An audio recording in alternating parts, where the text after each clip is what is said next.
On today's show, we are going to discuss the top 6 best ball strategies for 2024. And at the end, we'll also address the pros and cons of some advanced concepts such as week 17 correlation, when is the best time to draft, single quarterback, etc. Two things before we get started here on strategies. First, we're going to try to apply these strategies to this year. It's not some big macro thing where it's not specific to this year. There's strategies that are better for this year versus other years and worse for this year versus other years. And second, I want to be clear that we're not going into drafts necessarily thinking I'm going to take this strategy in this draft. However, as the draft plays out, you're going to find yourself in spots where guys are close. You can start having decisions between positions. And then I think it's important to start thinking about strategies. So we're going to rank these strategies from 6 down to 1, with being 6 being the one we're least likely to want to implement and 1 being the most.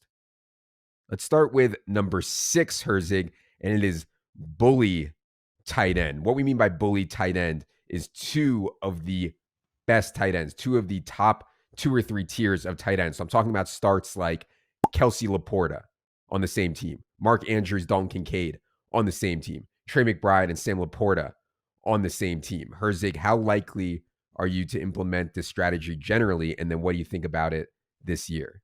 Yeah, so for this year, I think there's a strong tier drop off after like tight end 7, which is kind of the Kittle or either Kittle or Evan Ingram. And so any 2 tight ends before that, you're kind of spending top 7, 2 in the top 7 round draft capital. And so that's a lot of draft capital. Now, this year with the landscape, I do think there is value in these tight ends. And so I do want to always grab one, just about almost always one of those top 7. Now, when you start going for that second, like the reason why you want that top tight end is because you want to have that upside come playoffs. You want to have the actually access to those ceiling games.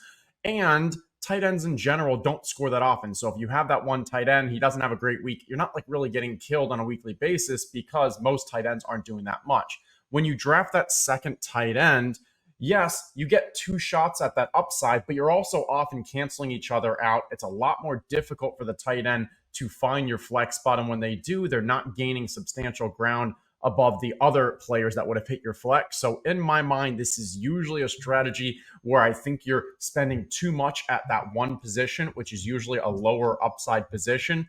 However, if you get substantial value, if it fits into your stack, or even on DraftKings, I do like it a little more where PPR, where the 100-yard bonus, and if you're drafting 2 tight ends that have access to that, it's a little more worthwhile. So that's why, I agree as our first strategy, the lowest one that we're applying.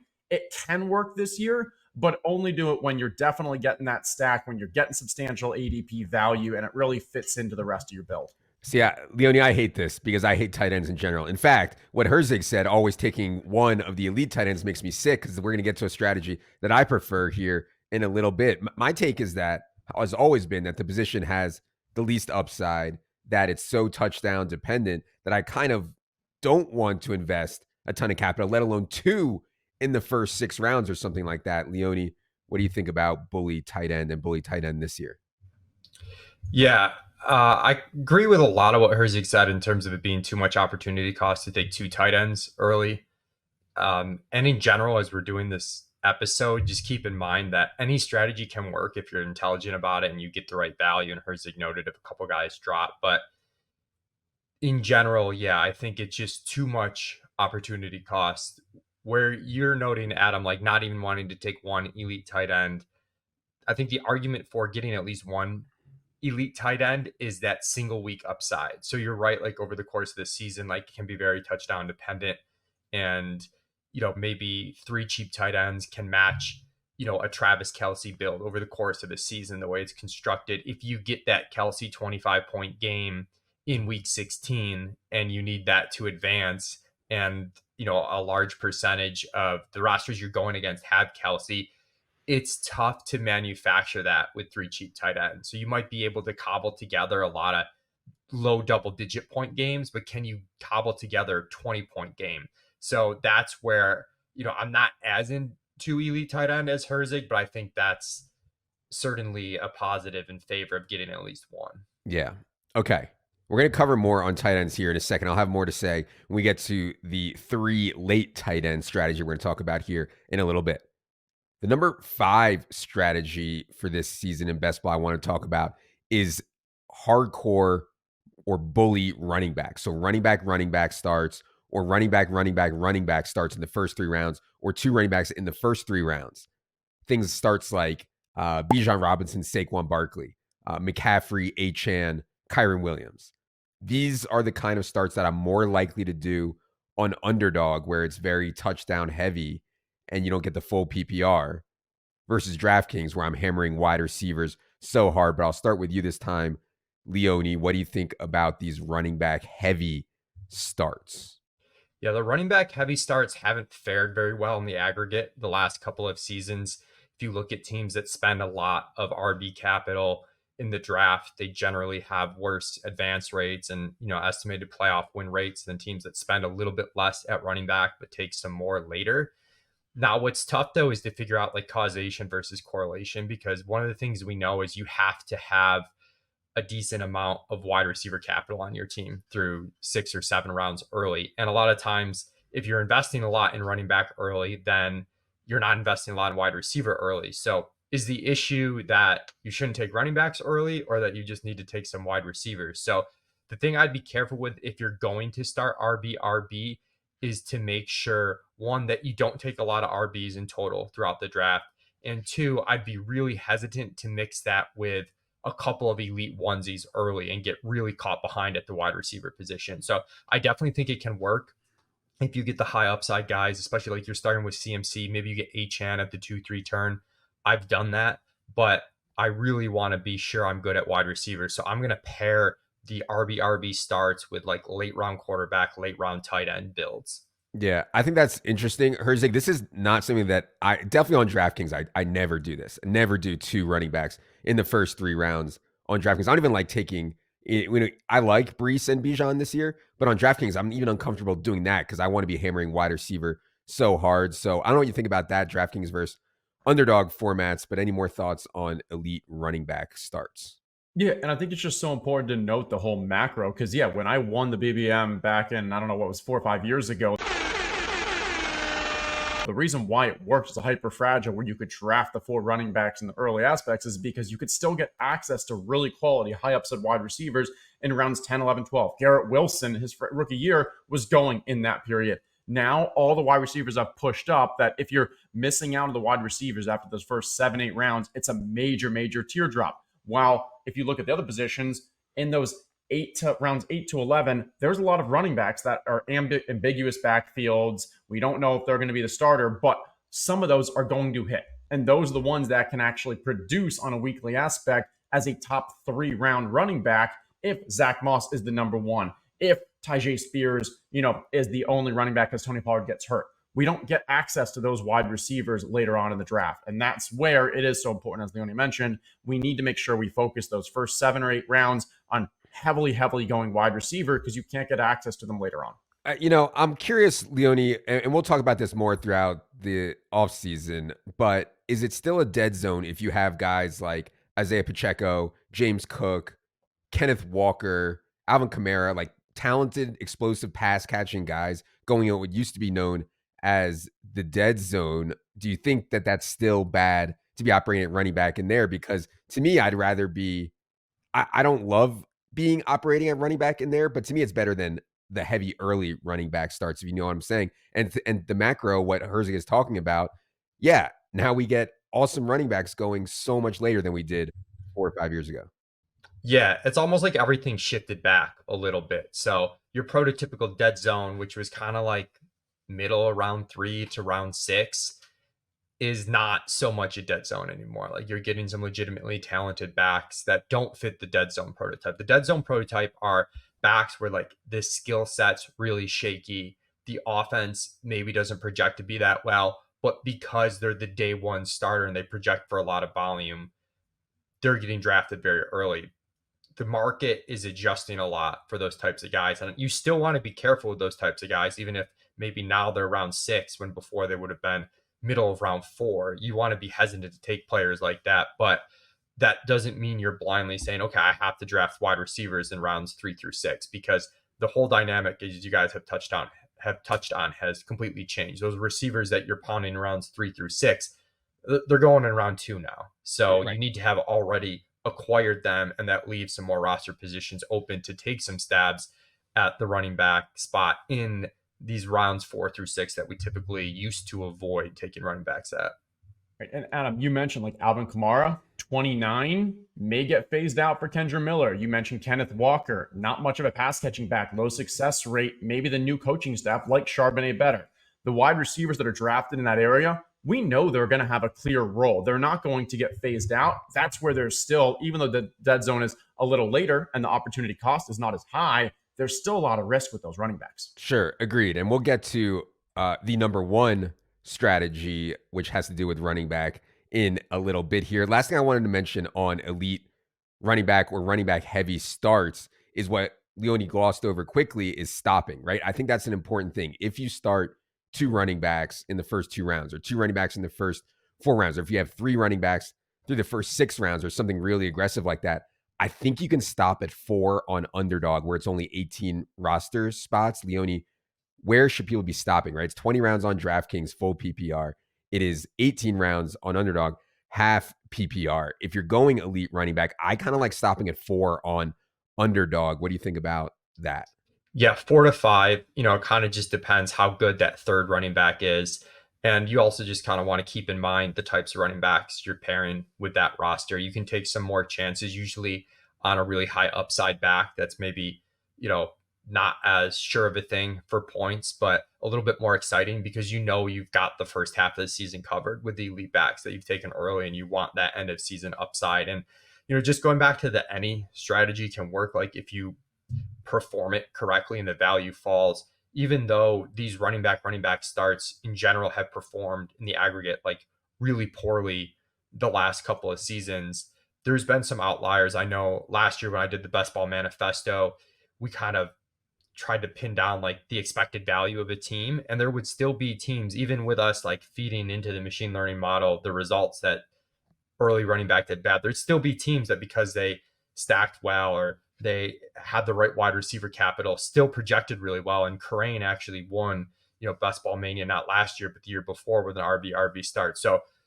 just keep in mind that yes, there's a lot of things you want to do macro to kind of be in line with the highest EV strategies, but each draft is going to be different. You can make lots of things work. All right. Let's go to the number 4 strategy for 2024 best ball that we have here, and it is 3 late quarterbacks. Now, this is one that I have done a lot. And I don't mean like 3 last round quarterbacks. I mean like you take your first quarterback in round 10, 11, 12, and you end up with 3. I think an important part of doing this is that they are all stacked. In other words, they all have a pass catcher with them. Some of the ones that I've done it with this year are things like Trevor Lawrence, Matthew Stafford, JJ McCarthy, or Deshaun Watson, Matthew Stafford, Drake May. And just, I would throw Bo Nix into the mix. I would throw JJ McCarthy, Watson, Stafford. It's okay in the past. Obviously, as fantasy people get sharper, you don't get like the elite rushing upside, although Drake May is still going very, very late. But I think it's, as with many of these strategies, it's slightly worse than it used to be because fantasy players are sharper than they used to be. They don't let rushing quarterback or dual threat quarterbacks fall anymore. I would consider Jaden Daniels in the mix there too, although he doesn't go that late. Herzig, what do you think about the strategy of waiting on all 3 of your quarterbacks in the draft? Yeah, I think quarterback strategy is probably the most kind of balanced across like any of the positions, meaning like if you want to go elite, that can work out. If you want to go for 2 in the middle, that can work out. If you want to go 3 late, that can work out. And as you mentioned with the 3 late, yeah, the key in my mind is definitely finding either season long or weekly upside. Stacking, that's one of the way to get weekly upside where it's not only your quarterback, but also the pass catchers. And you know what? If you're drafting later quarterbacks, you're probably also getting cheaper pass catchers because they're tied to those later quarterbacks and people aren't expecting as much of, any stronger seasons there. And even this year, like you mentioned kind of the dual rusher, rusher and thrower QBs, Drake May is a perfect example. He's going near the end of drafts, and that's because people aren't sure when he's going to start. People don't love the New England offense. I get all of that. But this guy does run. This guy averaged 8 points per game purely on the ground in college, and we're expecting that when he is starting, you're going to get access to that rushing upside as well. And so when I'm doing this strategy, I'm really focusing on, as you said, like, hey, I want players that do have that upside where they can either give me a stack. Like Derek Carr, we don't think of him having obviously any upside individually on the ground, but he is someone that's a pocket passer. And when he has a great game, it's happening through actual touchdowns, meaning Rashid Shaheed, Chris Olave, A.T. Perry, Juwan Johnson. Those are the guys that are going to benefit. So you get access to the weekly upside when you're drafting them together. Yeah. One reason that I like this is because the ADP on quarterback is very variant. In other words, at no other position do you see guys slide 10, 20 spots past ADP regularly. That can happen at quarterback because people are stacking so much that they won't even like consider a quarterback, even if he's sliding for value. Whereas if there's a wide receiver or running back that slides 10, 5 spots past ADP in a lot of these drafts, people are like, oh my God, it's insane. I have to take the 5 spots of value. So I think you can get extra value at quarterback there. And like, I think, Leonie, from like a projection standpoint, I know it's changed with guys like Lamar and Josh Allen and Hurts. From a projection standpoint, the most predictable position and the guy whose floor is the highest is the quarterback position. I had a ton of late round Stafford, a ton of late round Purdy last year. It made a huge, huge difference for me. Not that I was excited about those guys, but I was like, yeah, they'll get me 14 points in a week. How bad can that be? Whereas late round tight end, you're looking at air balls. Late round running back, you could take an air ball. So that's the other reason that I like late round quarterback. Leonie, any thoughts on punting it off at quarterback, quote unquote, in best ball with 3 later ones?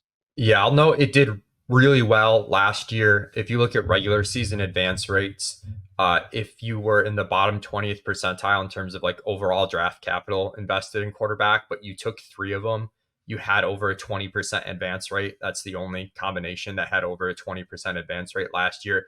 Now, some of that has to do with specific players, like you mentioned, like Purdy was there and Stafford was there, and they performed well. And the elite quarterbacks kind of across the board sort of had down seasons. So we never want to overly rely on one year's worth of data, but it absolutely worked and in a huge way last year, and then was fine in the playoffs. You start to get a little bit more upside in a 2 QB build over a 3 QB build when you look at single week upside for the playoffs.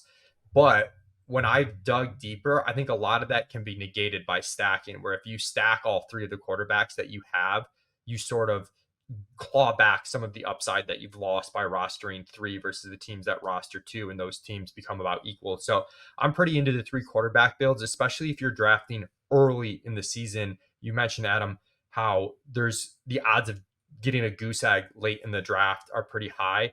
That's especially the case here in May and June when we don't know what the back end of depth charts and stuff are going to look like. So I'm more likely to do a late 3 QB build now when I want to make sure I get early running back and wide receivers and not sort of play that dance with guys that, might not even crack the depth chart come August. For sure. And I would say it doesn't have to be punts, right? Like Jaden Daniels' ADP right now is 104. That could be the start of a 3 quarterback room. Kirk Cousins, we have a little bit of a position on. We're 15 spots ahead of ADP on him. Trevor Lawrence, we're about 20 spots ahead of ADP on Trevor Lawrence. We talked about Deshaun Watson on that stacking episode. A lot of these other guys about the backdoor stacks episode. And also, if you get guys who can start, I do like JJ McCarthy as a guy. If you get guys who can start for you early in the year and produce for you early in the year and bridge you a little bit to JJ McCarthy, I'm pretty confident we'll have pretty good DFS projections on JJ McCarthy each week once he is starting, especially when he's in the dome there. Yep. One thing as well that I want to note is DraftKings versus Underdog. On DraftKings, I'm far more likely to go with a late 3 QB build for 2 main core facets. One is the points, whether points are scored. Because it's PPR, because you get access to bonuses, it is more important to really get those high upside games from your wide receivers, your tight ends, your running backs. And the second is because you're getting 20 roster spots, and in the 18th, 19th round, you can still get the Bo Nix, the Drake May. While you look at who else is being drafted in the 19th, it's probably a 0 at a different position. You can say, hey, I'm now giving up less draft capital. I have an extra 2 roster spots. That's where I'm almost exclusively going 3 QB on DraftKings. Even if I get an elite one, I'll sometimes throw on a 19th and a 20th rounder, or 18th, 19th rounder just to get more stacks on DraftKings. While Underdog, it's a little more difficult because of only 18 roster spots. 100%. Totally agree. We'll talk more about quarterback here when we get to the number 2 strategy. The number 3 best ball strategy for the 2024 season is one that I think I'm going to like more than these guys, but it's 3 late tight ends. And so We've talked about this a little bit already, Herzig, where maybe this year isn't as strong for this as it normally is. And so I, I get that, right? Like Fryermuth, Ben Sinnott, Musgrave, Juwan Johnson, Kata Otten, Noah Fant, Chigakwankwo, Mike Jasicki, Dawson Knox. Those would be my favorites right now. And the idea of this strategy is kind of what we hit on earlier. You mix and match. Like tight end fails so often. Even the elite tight ends fail so often. So many of them are so touchdown dependent. Let me get 3 reasonable guys late here and hope that we can mix and match touchdowns and stay in the game, and then you hope to get lucky in the playoffs. Now, I totally understand what Leone's saying. When you get to the playoffs, having a player on your team at the tight end position who can get 25 points is huge. However, man, I had Isaiah Likely the 2 years ago on my team that won the 3-3-3. Isaiah Likely just comes out of nowhere and happens to get like 16 points in week 17 or whatever it was. And I'm golden, And it's just like at the tight end position, I feel like you can get luckier than any other position. So that's the main reason why I like it. And I hate spending early capital on a position that fails so often. Anyways, Herzig, I'll let you go on late round tight end this year. Yeah, and I think one of the reasons why you like that strategy as well is a lot of the tournaments that you play for best ball is you do more kind of the smaller field tournaments, higher entry, where those finals you don't have to beat out. I think it's 1,000 plus people for the DK $20 main. It's 550 or so for the underdog, and that's where access to those truly high end ones are so important. I agree myself. I've usually been a late tight end guy because I think that does actually increase your advance rates. But when I'm looking for late tight ends, one thing I want to make clear is your goal shouldn't be to kind of piecemeal together and hope that you can get a touchdown here or a touchdown there. More so, I'm looking for, I get 3 bullets. I want to try to hit on the upside guy. I want to hit on that Laporta, the Ferguson. A few years back, it was Gronk was so late. It was Dalton Schultz was late. This year, maybe it is Ben Sinnott. Maybe it is either Kraft or Musgrave on the Packers. Like, I'm not sure who it is, and that's why this year I have less confidence because I'm just not excited about much about those guys. But when you do go with the late one, try to hit for the big upside because those are the ones that can really be differentiators. If you miss on all 3, it really doesn't matter because, as we said, at the end of the day, tight end doesn't actually hurt you that much on an advance on a regular basis. And like most tight ends kind of suck. But if you have the opportunity, you now have 3 dart throws at it. Try to get the upside, the ones that can break out. Yeah. Leone, I feel like from a micro perspective, you like some of these late round tight ends maybe more than Herzig and I do. But what do you think about the 3 late tight end strategy?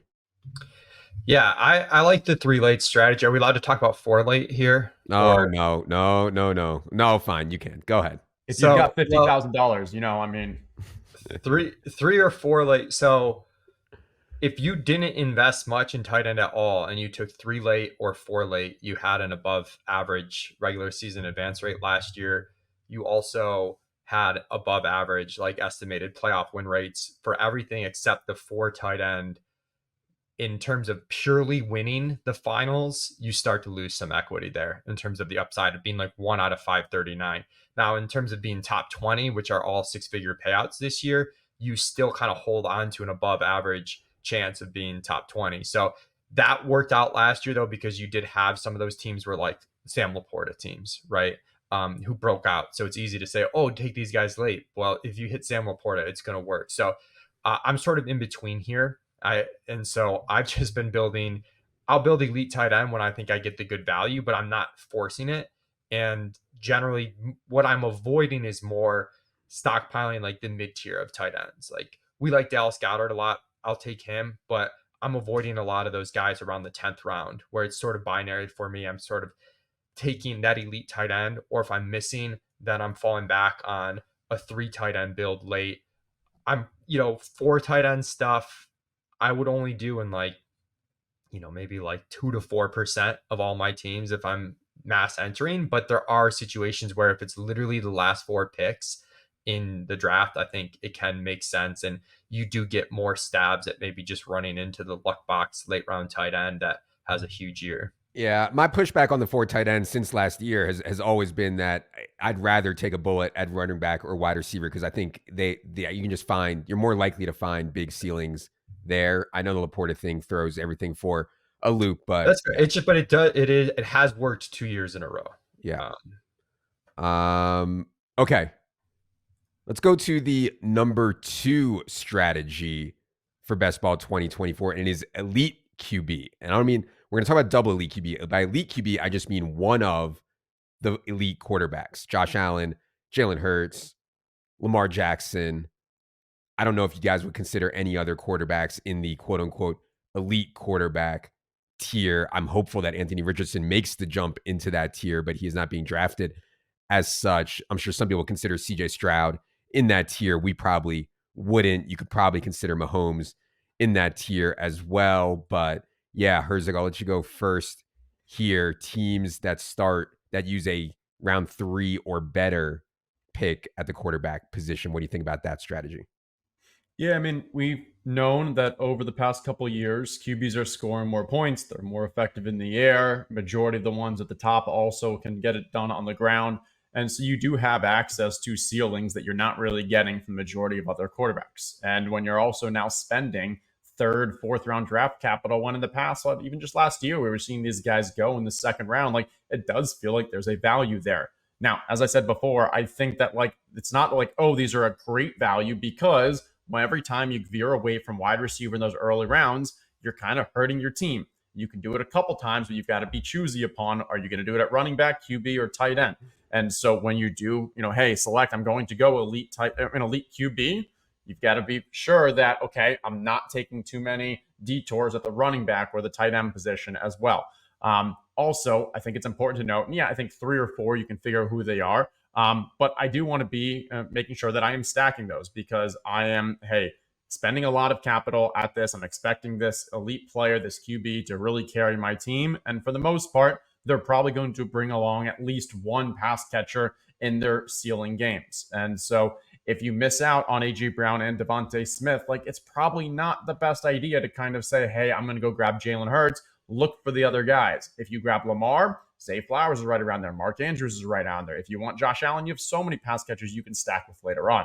And the second note here is after you grab this elite one, you don't want to usually go spend more draft capital on another QB kind of early or spend another 2 in the middle rounds and such. On Underdog, I'm pretty much only drafting one other, and it's another late one because you can only start one of these on a given week. It's the only position that, you are literally locked into just one as your max. And so any additional player like across the season sure can help you. From a ping-ponging to get through the playoffs sure can help. But in that week 17, you've spent a top 3, 4 round draft capital on a QB. It probably doesn't make sense to then have another QB that you've exhausted a decent capital on.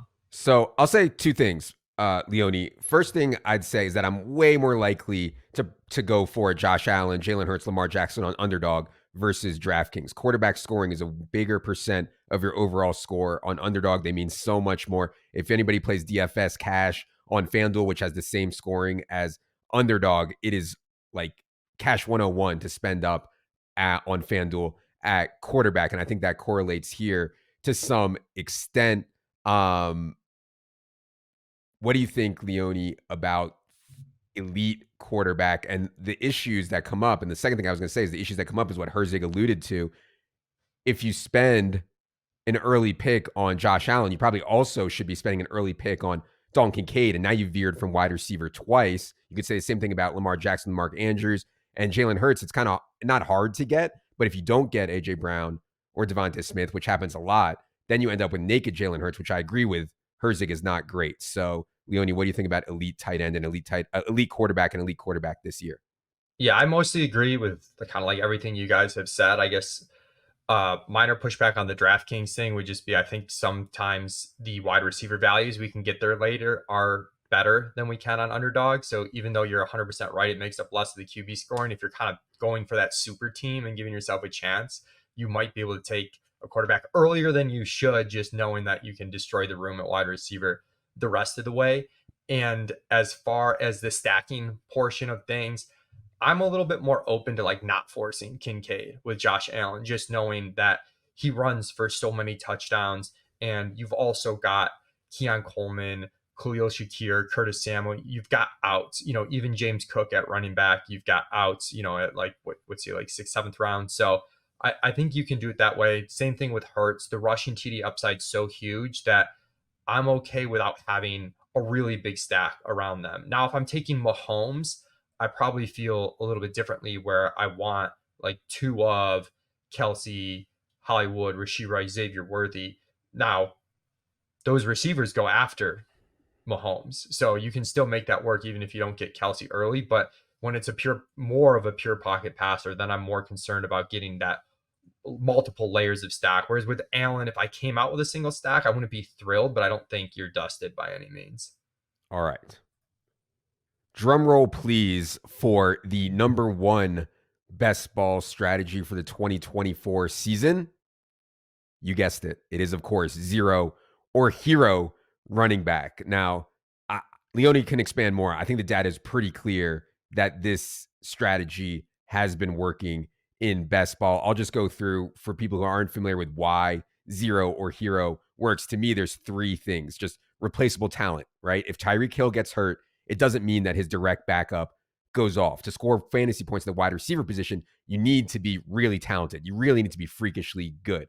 To score fantasy points at the running back position, you just need the ball. You just need opportunity. So when Jonathan Taylor goes down, Zach Moss can go off. When Cam Akers goes down or falls out of favor, Kyren Williams can go nuts, right? So it is more likely that you're going to get a hit later at running back than wide receiver. Second, injury rates are a bit higher at running back. So when you're investing early around draft capital, wide receivers, other positions are less likely to go down.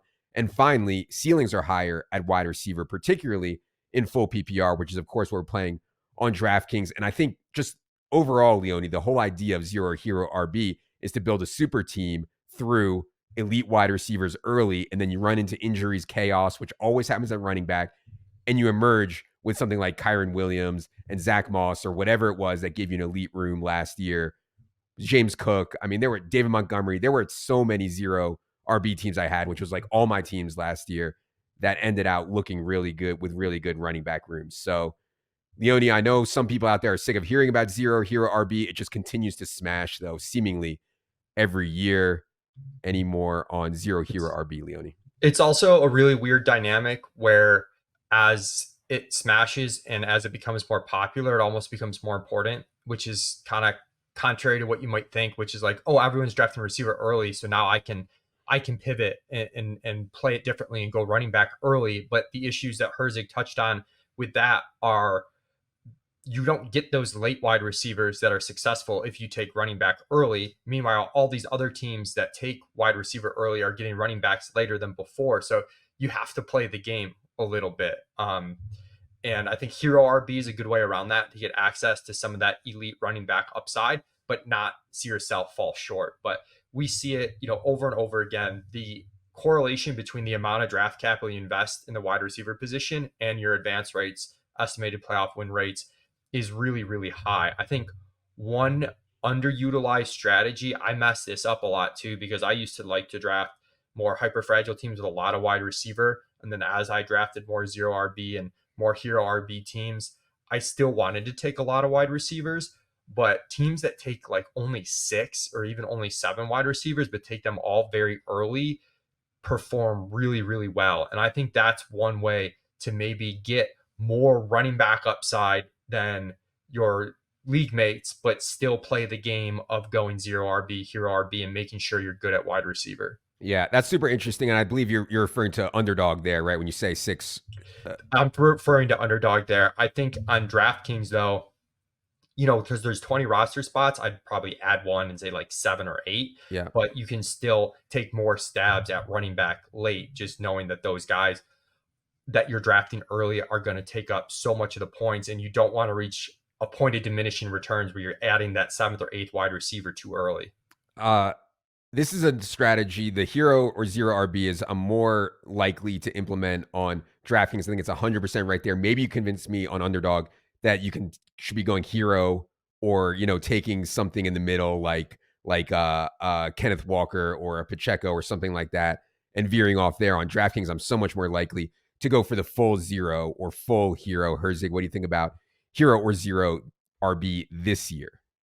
Yeah, for this year, this seems to be my most dominant strategy. And for all the reasons that you guys said, I think one thing as well, we need to take a look at the NFL landscape, and there are just fewer and fewer teams that are depending on a a single workhorse in their backfield.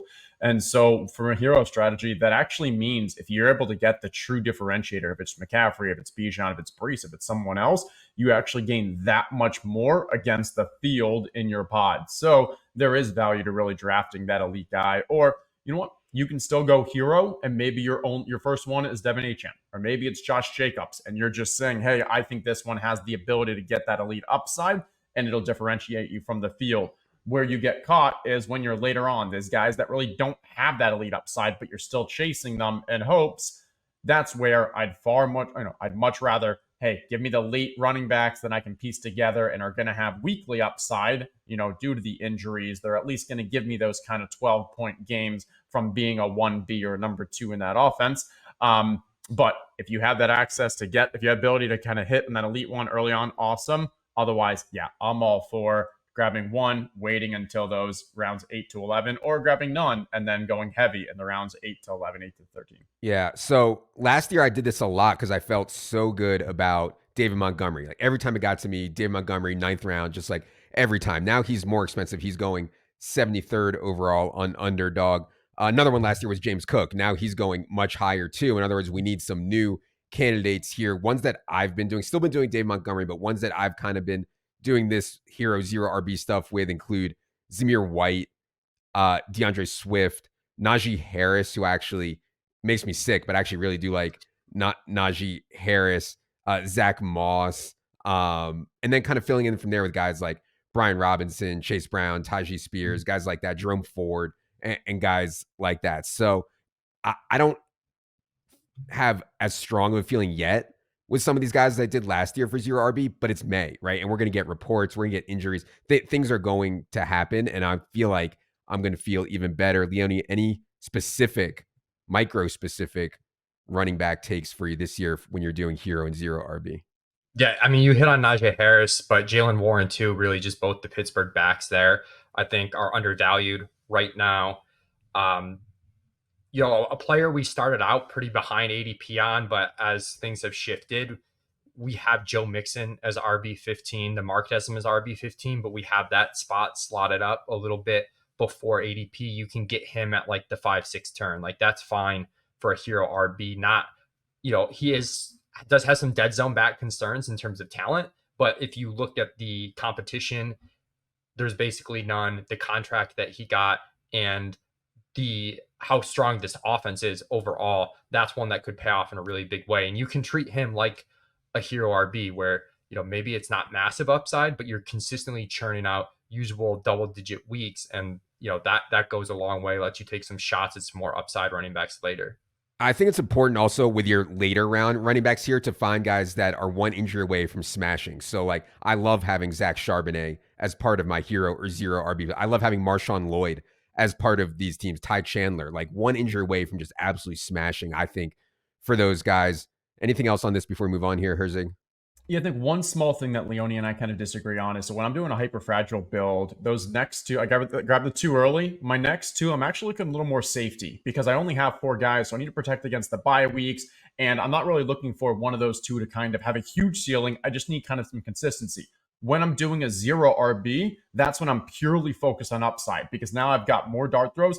Eventually across the season, like I'm going to get 7 or 8 points from someone there. So I'm not trying to focus on, oh, I need someone that's going to be playing.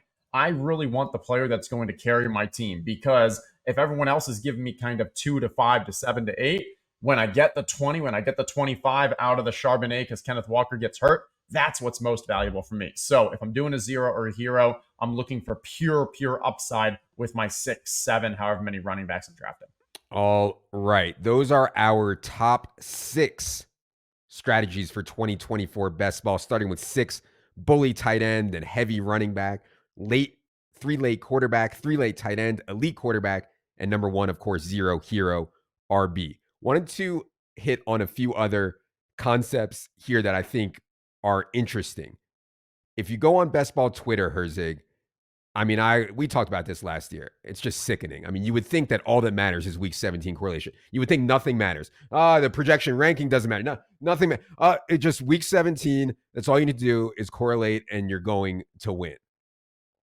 I, of course, have pushed back on that. You can go back and listen to last year's On the Clock episode, and you can read the article called On the Clock. Certainly think week 17 correlation matters, but think people have taken it too far, and people are just like weighing it so much. Now, this year, with the payout structure is different on Underdog, I think we need to have a conversation about how week 17 changes things. So, Herzig, how is the payout structures for the big tournaments this year different than last? And how do you think that affects the week 17 stuff?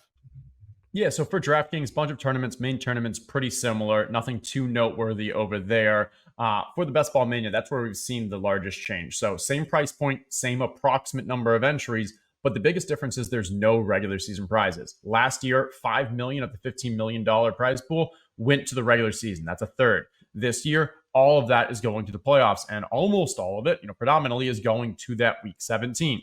The other changes are this year is a far more flat payout. So if you can make the playoffs, if you can make week 17 in the Best Ball Mania, that pays for the same thing as maxing 150 entries.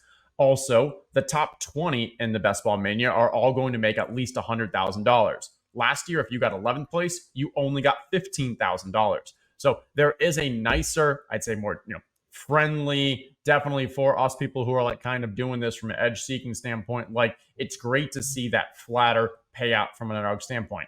All that said, week 17, in my opinion, is still most important when we need to get, hey, it's still 539 people in that Best Ball Mania final. Yes, 20th gets paid more. Now you're getting 100K. We still want to make sure we can get in that, top 20 out of 539 people is still like top 3-4%. Like, we still need those elite out, those kind of high upside, and that's what game stacking gives us access to. And yeah, I'll throw back to the On the Clock podcast, the article that's on the site.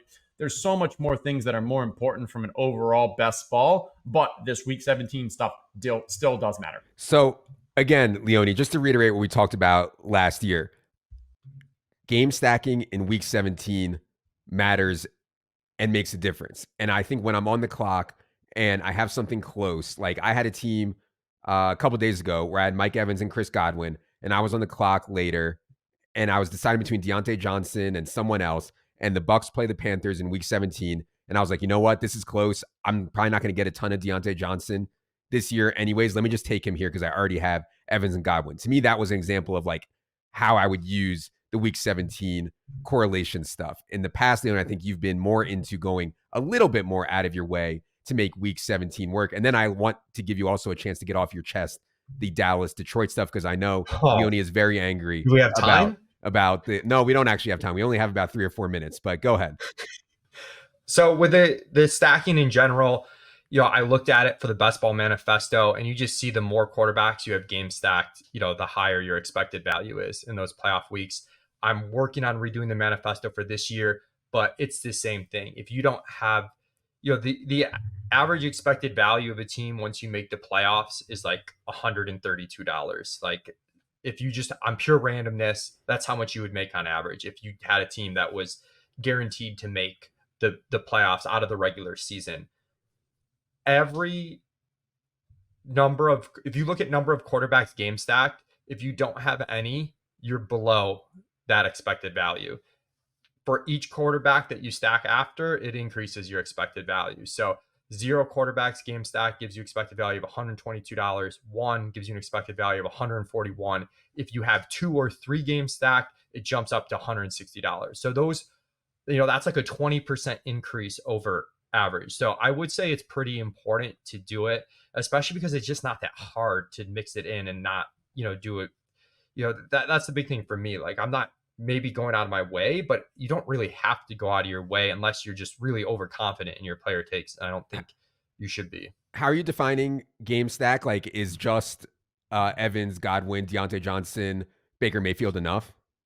So I'm defining game stack as a quarterback with 1 pass catcher on the same team and any opponent skill player. So it can just be 3. So it can just be 3. I don't think you have to go nuts, but I do think getting more of that correlated upside is important.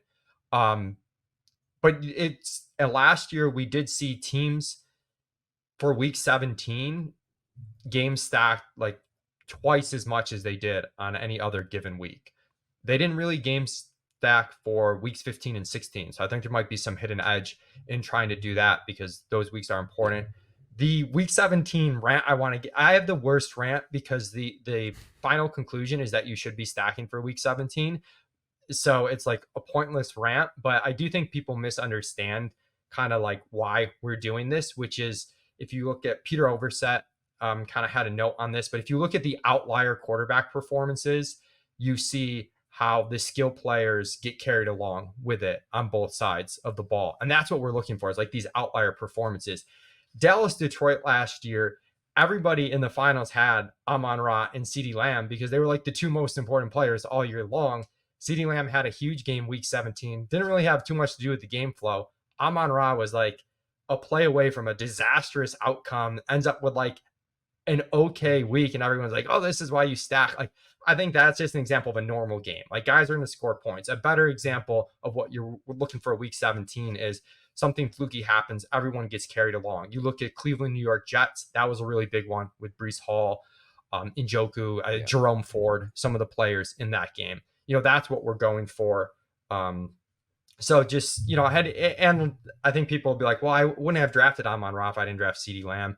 And it's like, I do think it's good as a diversification tool, but you also could have drafted, players on teams that are blue and start with D, and you would have had Amon-Ra and CeeDee Lamb for week 17 too. All right. Nerd rant for the day is over. Real quick here, just want to hit on two more things real quickly. Leone, I know you've looked at this before. When is the best time to draft best ball teams? I don't mean just time of the year. I also mean time of the day.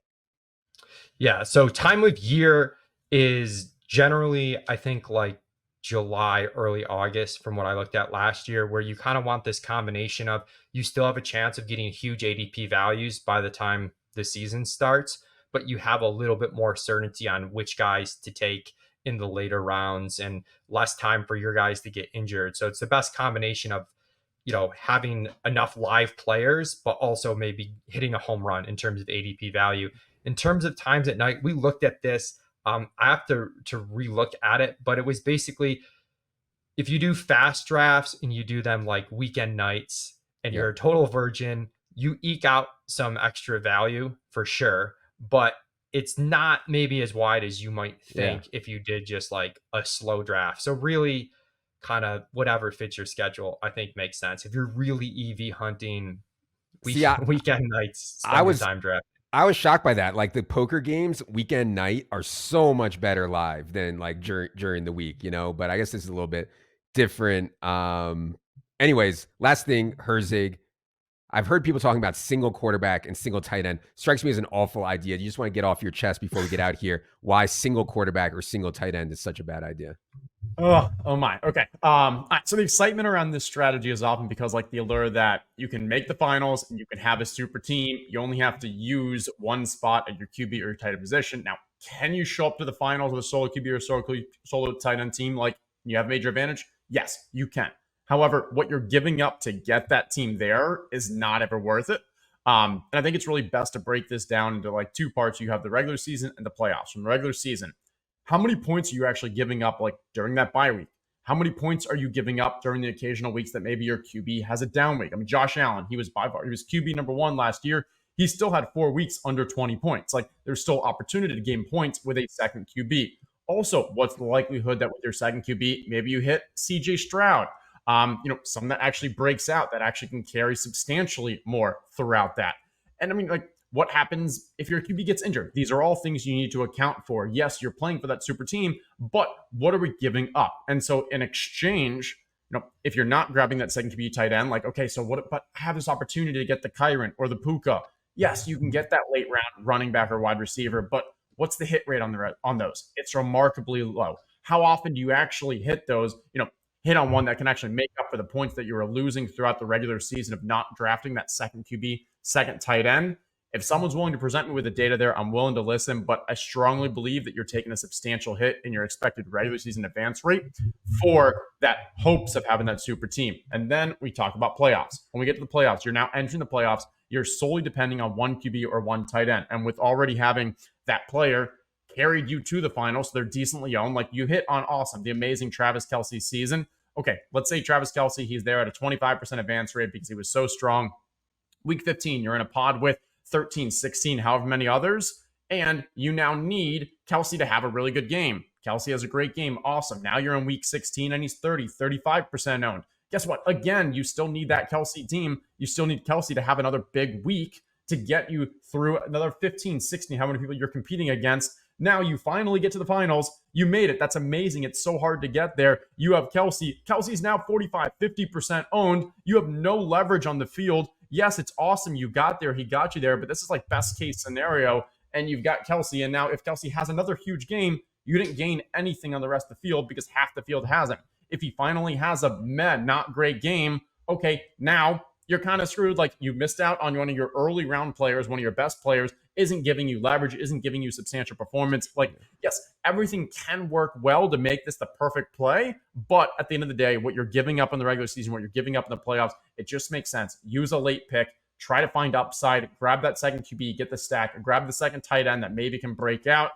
There's my rant. Yes. Yeah, it's draft as if you're right, taken way too far. And just real quickly, the regular season advance rates last year for one tight end teams was about 12%. And for one quarterback teams was 11.5%. Your advance rate on due to randomness is 16.7%. Those are massive, massive hits you're taking in the regular season. Yes, for sure. I think there might be some bias there in that the people doing this last year probably weren't the best players generally. It was a bad year for it. Yeah, and it was a bad year for it. But yeah, anyways. All right. I'm glad I allowed these two nerds to get their respective rants off of their chest here. I think Herzig's last point on having mix and matching in the playoff weeks is so important. You know, maybe Kelce busts and he has a really bad advance rate from week 16 to week 17. You still have Kelce on your team, though, because your backup tight end carried you, and then you get good leverage in the final with Kelce. To me, that makes a huge, huge difference. All right. We've said it all on best ball strategies for the 2024 season. If you're playing best ball this year, you should have the ETR Best Ball Premium subscription. You should be following at Justin Herzig, at Two Hats, One Mike, at Adam Levitan, at Establish the Run. All one word on all of those. Be sure you are checking out our YouTube. Plenty of content on our YouTube that does not hit the audio feed. And it is indeed free. For Producer Luke, for Producer Ryan, for Leone, for Herzig, I am Adam. Good luck, everybody.